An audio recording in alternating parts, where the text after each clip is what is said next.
प्रणाम सब गोटे के। हम शालिनी अहाँ सबके बीच उपस्थित छै और एक अहाँ सब महेशवाणी सुनू और आशा अछि अहाँ सबके नीक लागत। धन्यवाद।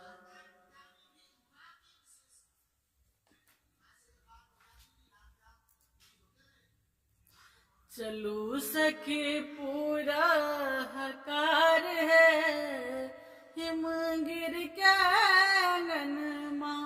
चलू सखी पूरा हकार है हिमगिर के आंगन माँ।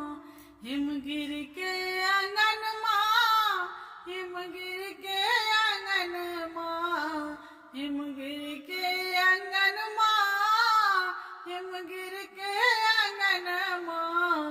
चलू सखी पूरा हकार है हिमगिर के आंगन माँ। चलू सखी पूरा हकार है हिमगिर के आंगन माँ। 10-5 सखी मिली गेलनि आगू, 10-5 सखी मिली गेलनि आगू, 10-5 सखी मिली गेलनि आगू। शिव के स्वरूप देख गेलनि डराई, शिव के स्वरूप देख गेलनि डराई।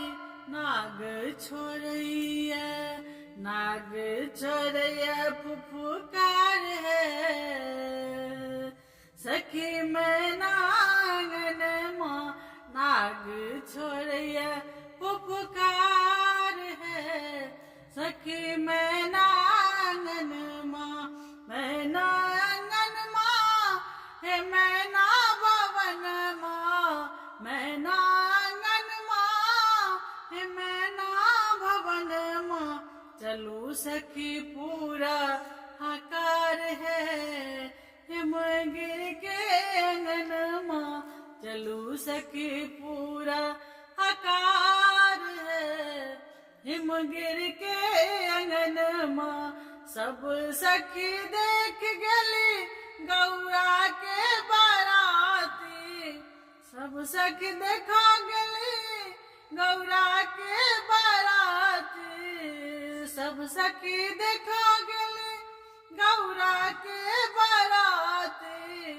एमहर मैना के लागल छंदाती, एमहर मैना रानी के लागल छंदाती। सब लोग पीटे कपार है सखी मैं नांगन माँ। सब लोग पीटे कपार है सखी मैं नांगन माँ।